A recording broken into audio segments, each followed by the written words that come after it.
Beli berapa itu? Murah Om, cuman waktu itu saya bersaing sama Pak Sinroni. Pak Sinroni nawar 2,5, saya di 3,5 Om. 300-an lah, 320 sampai 350 lah. Sejarahnya Om Priyo beli burung termahal itu berapa sih? Sejarahnya burung termahal Yang pernah dibeli Om Priyo real ya? Real. Nggak pakai embel-embel. Nggak pakai embel-embel. Barter bisnis atau apa itu? Itu burung saya yang paling mahal itu Hitler Om. Hitler berapa? Ya, itu hampir di angka 500.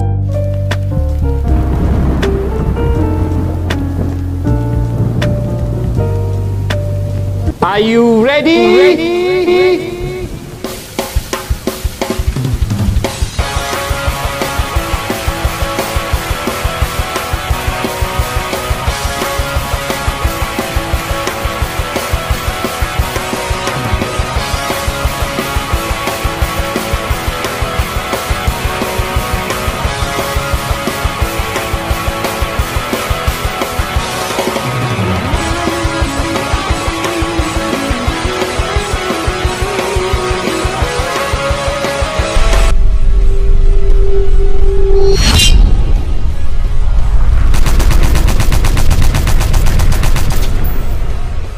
Gimana Om tuh sehat? Alhamdulillah. Akhirnya sampai juga dapat waktunya Om Priyo excellent.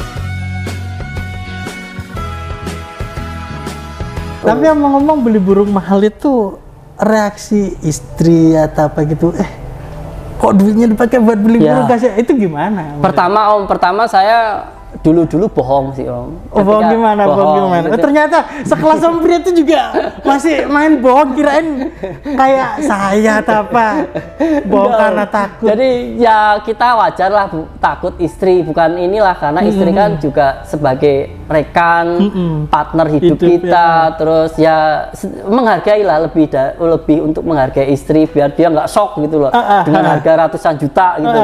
Pertamanya juga, oh ya ini Om, sambil minum kopi. Oke, terima kasih. Nah, kembali lagi, shock lihat harga-harga fantastis itu saya bohong Om, saya kurangin digitnya. Berapa? Misalnya saya beli 300, saya bilang 30. Oh. Itu mah kebangetan. Kalau setahu saya tuh Bong, misalnya saya beli murah nih 5 juta, saya bilang 560.000 karena orang rumah istri saya itu nggak ngerti harga burung. Betul. Tapi dari 300 ke 30. Saya bilang 30, beli 550 kayak gitu. Pertama itu dulu kayak gitu. Tapi terus akhirnya ada satu kejadian. Kejadiannya ketika saya punya burung, saya bilangin itu beli berapa kayak gitu tuh. Saya beli waktu itu saya belikan anis merah Om. Pas anis merah bukan murai. Waktu itu saya beli anis merah 350. Saya bilang 35 juta. Nah, pas saya masih dinas Om. Jadi pagi dirawat sama perawat, dijemur. Saya ke kantor. Nah, kebetulan di depan rumah ada yang lewat. Waktu itu kan banyak anis merah yang cari bakat-bakat anis merah. Betul. Main ke rumah saya, ketemu istri saya sama pembantu saya. Itu ditanya harganya, kan saya udah jujur Om, nggak jujur lah, bohong. 35 juta, akhirnya dibeli 45 juta sama pengendara orang lewat tadi. Anis saya dibeli 45 juta. Begitu saya jam 12 kan makan siang Om, saya balik ke rumah. Istri saya langsung loncat dari depan pintu meluk saya. Seneng dapat uang 45 juta, dapat untung 10 juta. Di situnya saya mau marah nggak bisa gitu kan. Sebenarnya berapa itu harga burung? 350 Om. 350 saya bilang 35 juta gitu kan. Dibayar orang 45 juta. Untung ini apa 10 juta. Ya, paruan ya 5 juta ewang ya. Di situ saya shock Om. Di situ marah nggak bisa, nggak bisa kan dilema Om. Karena terus bohong. Dicari nggak yang dicari, saya cari Om. Ketemu. Saya tebus kembali Om. Saya tebus lagi. Astagfirullah, di situ saya mulai berusaha terbuka ke istri. Kenapa saya beli mahal? Karena tujuannya biar harga-harga burung ini Bu, ini terus ke atas gitu kan. Keuntungan yang ayah diberikan pada kita nggak ada, cuman ini kan hobi, biar teman-teman ini makin semangat memelihara burung, khususnya burung kicauan. Makanya saya beli mahal-mahal. Di samping itu saya juga suka gitu, jadi pinter-pinter kita menjelaskan, kasih pemahaman ke istri lah. Reaksinya ya mau menerima, tapi ada potongannya. Pakai syarat nggak? Ada. Oh, ada term and condition. PPN-nya gimana? PPN-nya gimana? Jadi berapapun ini, ya mungkin saya beli murai batu, saya harus beliin istri tas atau apa, atau perhiasan, permata atau berlian. Tapi tidak harus senilai. Enggak harus. Itu PPN-nya harus 25% Om dengan harga burung. Ya. Ini bisa perjanjian. Bisa dicontoh kecomanian nih. Jadi saya beli burung, saya harus beliin perhiasan istri saya atau kesukaan istri saya yang lagi disukain apa itu. Harus itu wajib. Ya, kalau Om Priyo ini biasa beli burung mahal, tapi kira-kira kebalikannya nggak, Om Priyo itu juga pernah atau sering nggak jual burung mahal? Atau jualnya gimana? Saya sering beli burung mahal Om, tapi saya nggak jual burung. Nggak pernah jualan? Nggak pernah jualan burung Om. Jadi burung yang dibeli-beli itu, misalnya yang itu berakhir mati atau gimana? Banyaknya berakhir mati Om. Dulu berakhir semua mati, hilang. Kalau enggak saya kasihkan, kalau enggak buat oleh-oleh tamu. Kalau terus kesini jadi kesadaran untuk breeding. Akhirnya saya masukkan sebagian untuk breeding Om. Nggak pernah jual sekalipun. Oke, nanti saya cek cari digital ya. Boleh. Pernah nggak seorang jualan burung? Nggak ada Om, nggak ada jual burung. Kan burung-burung bagus pasti ada lah yang nawar-nawar gitu. Banyak Om, banyak yang nawar. Tapi karena sudah komitmen saya nggak mau Om. Gitu. Saya 100% beli Om, jual nggak pernah. Gitu loh. Paling kalau ada tamu, ada apa buat oleh-oleh kayak gitu aja. Oh seneng. Bismillah, semoga ini pulang dapat oleh-oleh yang siapa ya? Yang kira-kira bagus ya. Kadang kan teman relasi bisnis Om. Oh iya, memang burung ya, itu sesama hobi sangat mudah untuk mudah daripada kita ngakrapin diri, kita kasih uang kan menyinggung ya. Nah, kita kasih ini murai dia seneng burung, murai harga berapa? Ini segini-gini. Sambil dibisikin ya, ini harganya segini. Monggo kayak gitu. Kesannya burung tapi kan tahu itu uang dan nggak menyinggung ya. Menyinggung itulah. Dikira nggak nyuap gimana kan. Jadi hobi itu saya manfaatkan juga untuk membangun relasi Om, relasi bisnis. Tapi kan ketika di EO sudah itu ya kan, dan waktu untuk ganteng kalau saya perhatikan kan bahkan hampir nggak ada. Terus saya pantau masih beli lagi burung yang harga fantasi itu untuk apa? Satu untuk koleksi Om. Keduanya kan sesuai saya jawab tadi Om, saya sebelum punya EO sudah punya cita-cita, saya pengen mendongkrak teman-teman kicomania supaya burungnya tetap terjaga di atas rata-rata gitu loh Om. Jadi murai batu tetap saya beli walaupun saya jarang main jarang lomba Om, tetap saya beli. Untuk apa? Untuk mendongkrak pasar juga, karena kepedulian saya kan sebelum punya IO Om. Sesudah punya IO ya saya lebih semangat lagi untuk meningkatkan daya jual, daya beli kicomania ini biar lebih.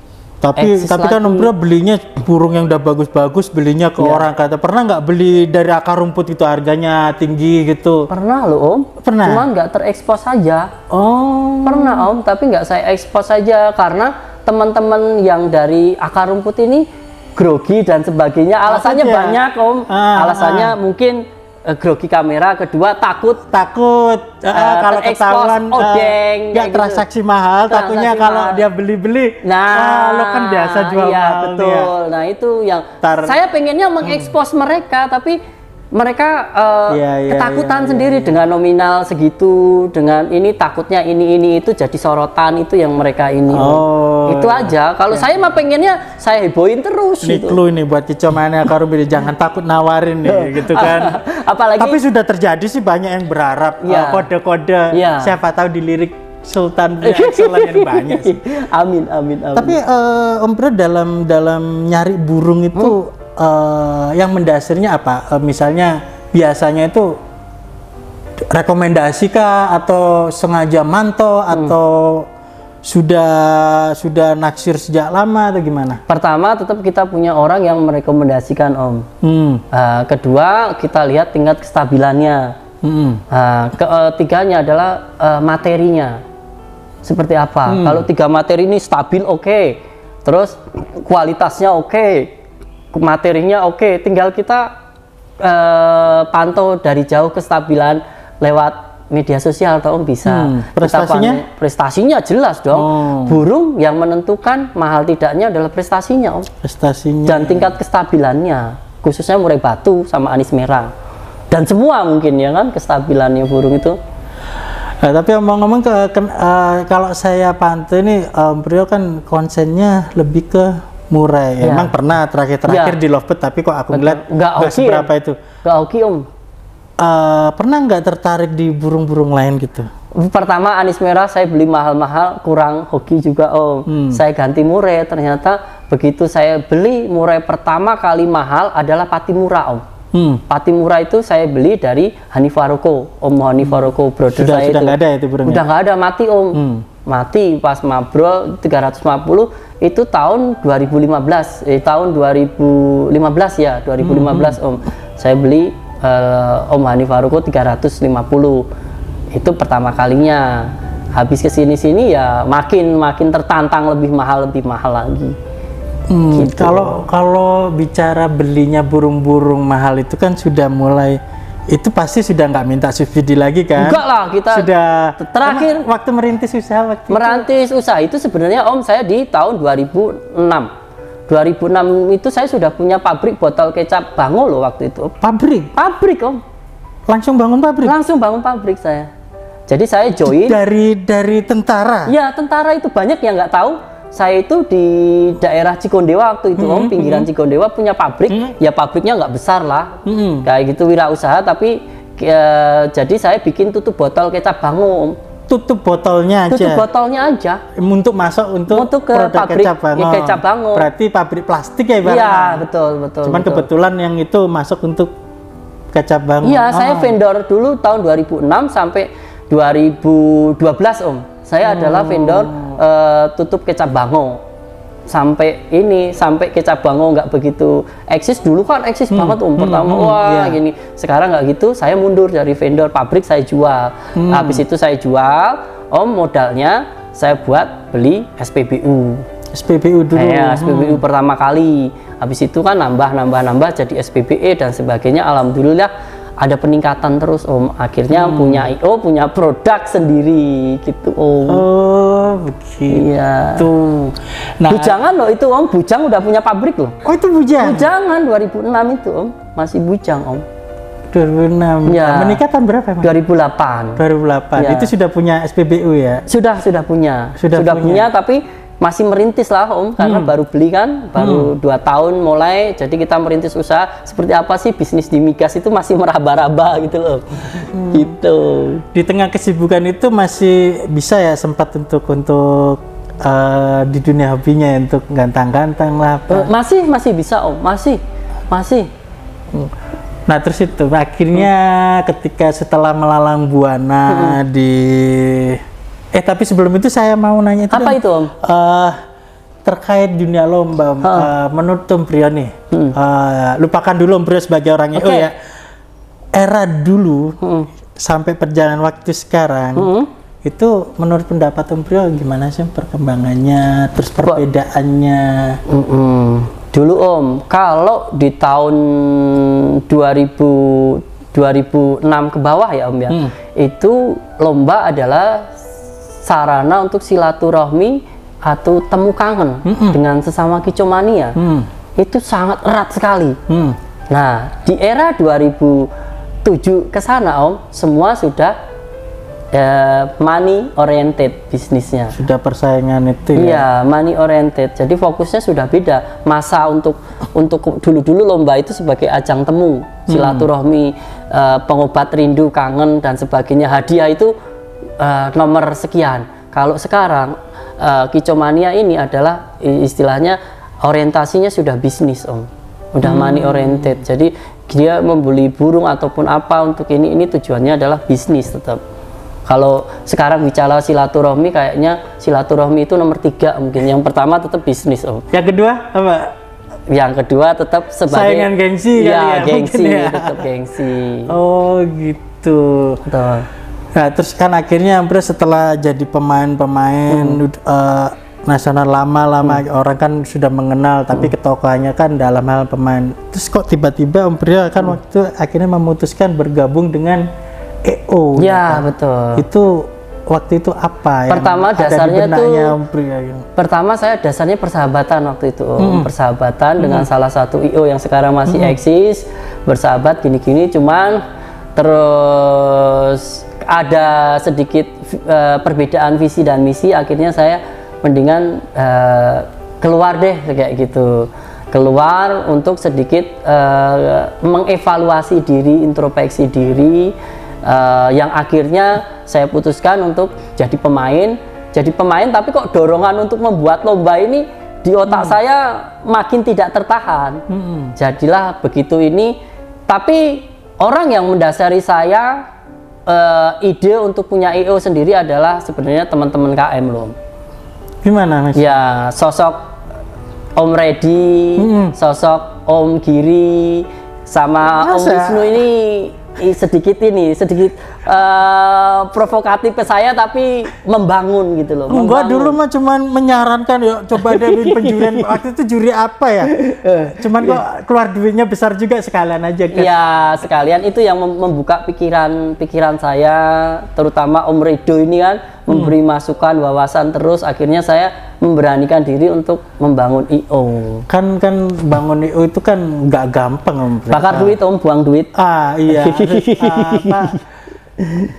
Waktu itu saat memulainya itu kalau saya nih mungkin membayangkan gimana ya caranya ya memulainya. Nah waktu itu Om Brek saat memutuskan yuk bikin IO, ngapain aja, dari mana gitu memulainya waktu itu? Pertama tetap saya kumpulkan teman-teman juri Om, juri-juri yang tidak ada ikatan atau IO besar lainnya gitu Om. Saya rekrut mereka, ngobrol, kita sharing, dan sharing juga ke teman-teman Kicomania seperti apa, terus senior-senior yang sudah bergabung di IO besar gitu loh. Akhirnya begitu ini siap semua, modal nekat sih Om sebenarnya. Nekat, bukan karena tergiur ada lahan bisnisnya, kandangnya apa gitu. Enggak. Satu nekat sih, kedua pembuktian Om. Oh. Jadi saya ingin membuktikan bahwa saya itu bisa, saya itu mampu, saya bisa untuk membuat IO. Itu aja pembuktian dari pengalaman yang dulu-dulu Om. Kan waktu itu kan tahu betul bakal kalau bikin IO itu kan bakal bakar duitnya. Iya. Kira-kira waktu itu yang dialokasikan anggaran yang dibakar berapa itu? Banyak Om. Banyak itu berapa? Banyak. Enggak, biar paham bahwa bikin EO itu enggak semudah itu gitu loh. Banyak Om. Banyak banget ya. Om tahu sendiri, nanti dikira ini dong, dikira. Nah, biasanya kebakar untuk apa? Satu untuk promo Om. Promo. Ya kedua, IO baru itu pasti harus berani. Berani kan Om tahu sendiri, pas sudah 1, 2, 3, 4, 5 ya kan, semuanya benar-benar kita dedikasikan untuk promo, membangun promo gitu loh Om. Gitu. Kalau di era sekarang bikin lomba itu tidak menguntungkan. Setiap IO itu pasti ada oknumnya, bahkan pemilik OO pun kadang juga istilahnya main kayak gitu